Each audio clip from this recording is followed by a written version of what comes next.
Halo teman-teman, perkenalkan nama saya Yudiarta, saya mahasiswa manajemen bisnis Politeknik Negeri Medan. Nah, pada kesempatan ini saya akan menjelaskan tentang bagaimana cara melakukan analisis klaster pada aplikasi SPSS. Nah, untuk lebih jelasnya, mari langsung kita masuk ke penjelasannya. Nah, sebelum kita masuk bagaimana cara kita melakukan tutorial melakukan analisis klaster ini, pertama saya mau menjelaskan dulu apa sih analisis klaster itu. Nah, analisis klaster itu adalah teknik multivariat yang mempunyai tujuan utama untuk mengelompokkan objek-objek atau cases berdasarkan karakteristik yang dimilikinya.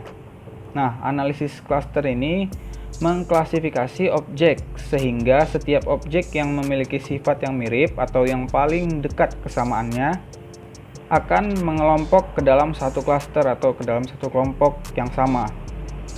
Nah, secara logikanya, klaster yang baik adalah klaster yang mempunyai yang pertama itu ada homogenitas atau kesamaan yang tinggi antar anggota dalam satu klaster, atau dalam sebutannya ini within cluster.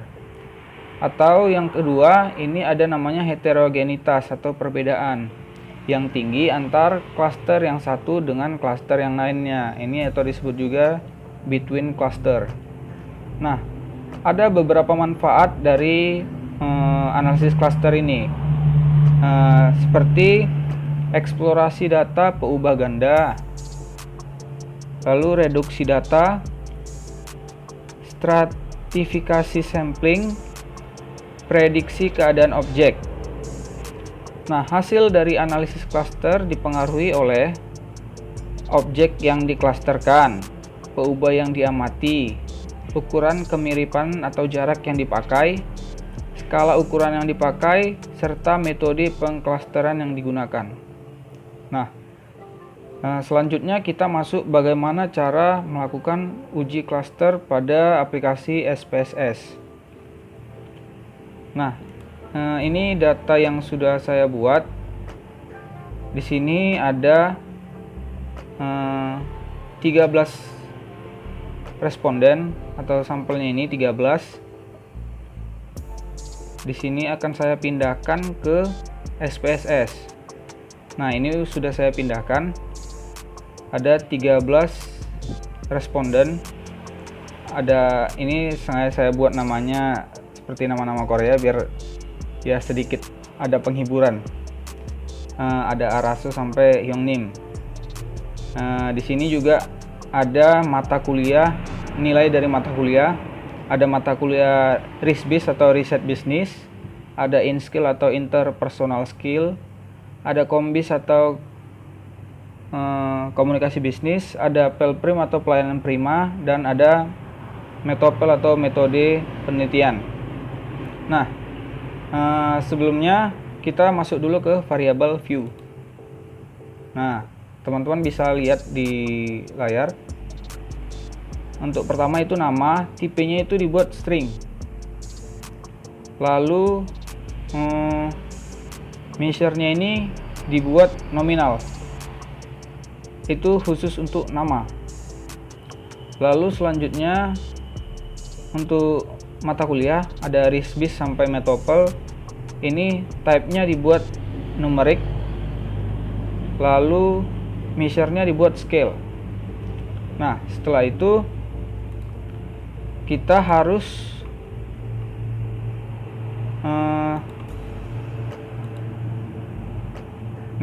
deskriptif statistik, lalu deskriptif.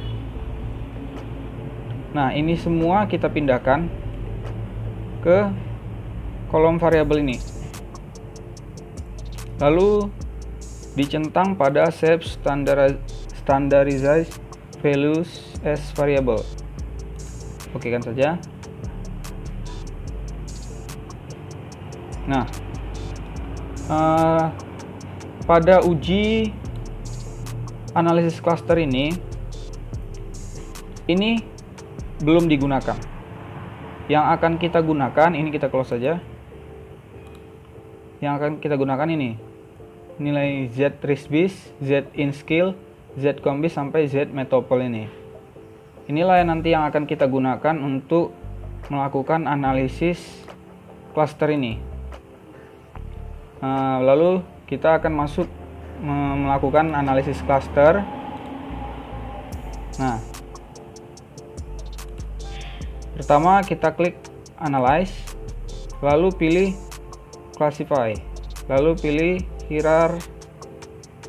Hierarchical Cluster. Klik. Nah, pada nama ini dimasukkan ke label cases by. Lalu untuk variabel ini dimasukkan yang Z-score-nya. Jangan yang tidak ada nilai Z-score-nya. Ini dari Z-score RISC-BIS sampai METOPL. Z-score METOPL ini dimasukkan ke values. Nah, setelah itu pada statistik settingannya yaitu agglomeration schedule ini di checklist, lalu proximity matrix di checklist juga, lalu pilih rank of solution ini. Nah, di sini minimum number of clustersnya itu saya buat 2, lalu maksimumnya itu saya buat 4. Lalu continue. Pada plots, checklist dendrogram, lalu cycle-nya ini kita pilih none saja. Lalu continue. Pada method kita pilih cluster methodnya ini between group linkage, lalu intervalnya ini square Euclidean distance. Lalu pada transform values-nya ini kita pilih Z scores, lalu continue. Nah, pada save ini pilih rank of solution, sama seperti tadi, minimumnya 2, lalu maksimumnya 4, lalu continue. Nah, setelah itu lalu klik OK.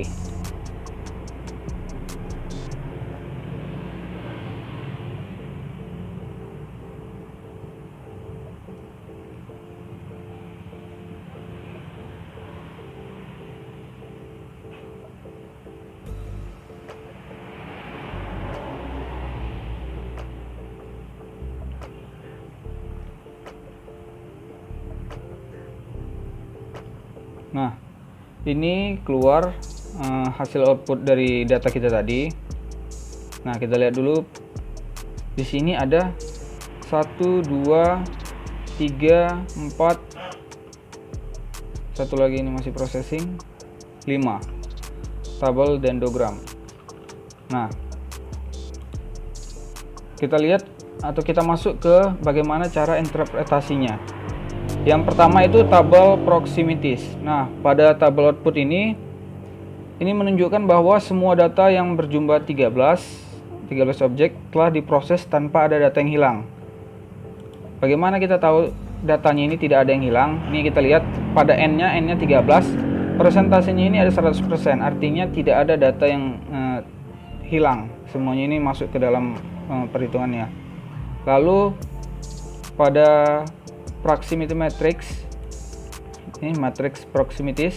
Nah, tabel ini menunjukkan matriks jarak antara variabel satu dengan variabel yang lain. Semakin kecil jarak Euclidean-nya, maka semakin mirip kedua variabel tersebut, sehingga akan membentuk suatu kelompok atau cluster. Nah, ini dia tabelnya. Lalu tabel berikutnya yaitu average linkage. Nah, tabel ini merupakan hasil proses clustering dengan metode between group linkage. Setelah jarak antar variabel diukur dengan jarak Euclidean-nya, maka dilakukan pengelompokan yang dilakukan secara bertingkat. Nah, pada stage 1, ini kita lihat stage 1. Nih.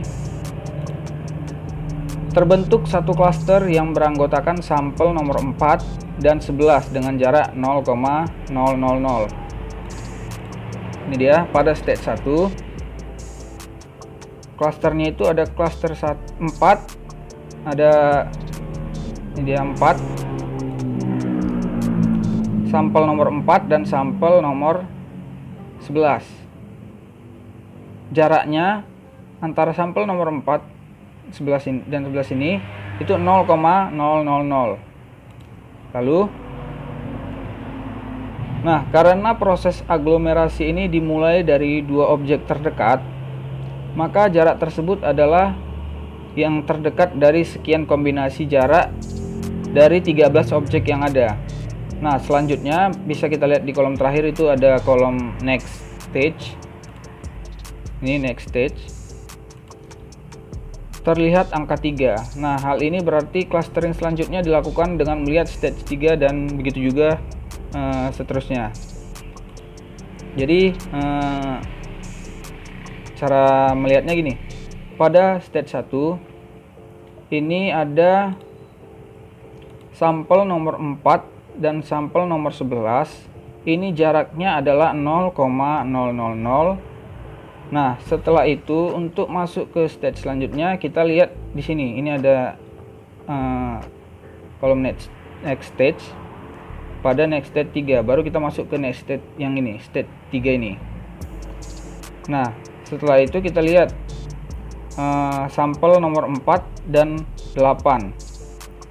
Jaraknya adalah 0,319. Lalu di sini next stage-nya ada 10. Nah, baru kita masuk ke 10. 10 ini ada sampelnya nomor 2 dan 4. Jaraknya itu 9,760. Lalu next stage-nya ada 12. Nah, begitu seterusnya. Lalu setelah average linkage ini ada aglomeratif. Nah, di sini ini tidak dimunculkan tabelnya, tapi saya akan memberikan aja penjelasannya. Nah, aglomeratif ini adalah bagian yang sangat penting pada saat kita mencoba melakukan interpretasi analisis cluster hierarki ini. Nah, proses aglomerasi ini bersifat kompleks, khususnya perhitungan koefisien yang melibatkan sekian banyak objek dan terus bertambah. Proses aglomerasi ini pada akhirnya akan menyatukan semua objek menjadi satu cluster. Hanya saja dalam prosesnya ini dihasilkan beberapa cluster dengan masing-masing anggotanya. Ini tergantung jumlah cluster yang kita bentuk. Lalu selanjutnya itu ada cluster membership. Ini dia, cluster membership. Kita lihat penjelasannya.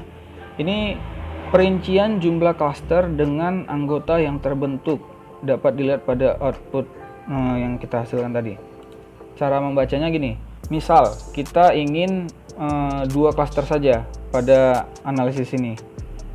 Ini 2 cluster, kita lihat pada kolom ke-1, 2, 3, ke-4 ini akan ada tulisan 2 cluster. Nah, berarti responden yang bernama Arasso ini dia masuk ke cluster 1. Arayo masuk cluster 2. Bapayo masuk ke cluster 2. Dan begitu juga kita lihat yang lain-lain ini semua. Yang NIM ini masuk cluster 2. Nah, kalau kita mau 3 cluster bisa. Kalau 3 cluster kita lihat Arasso ini masuk ke cluster 1. Arayo masuk ke cluster 2. Lalu ini Gomawo ini masuk ke cluster 3. Itu kalau 3 cluster. Kalau kita mau 4 cluster, kita lihat lagi di sini 4 cluster. Arasso ini masuk ke cluster 1. Lalu Bogoshipo ini masuk ke cluster 3. Lalu Gomao masuk ke cluster 4. Nah, begitu seterusnya. Tinggal lihat di tabelnya ini. Lalu selanjutnya ini yang terakhir itu adalah dendrogram. Nah, dendrogram ini berguna untuk menunjukkan anggota cluster yang ada jika akan ditentukan berapa cluster yang seharusnya dibentuk. Nah, pada dasarnya dendrogram ini dibuat atau dibentuk dari sini. Ini tergantung dari misalnya Araso ini kan masuk ke klaster 1. Nah, dia ini klaster 1, Araso klaster 1, masuk ke klaster 1. Nah, sekian penjelasan saya tentang bagaimana cara melakukan analisis pada analisis klaster pada metode hierarki. Semoga video kali ini bisa bermanfaat bagi teman-teman yang menyaksikannya. Terima kasih.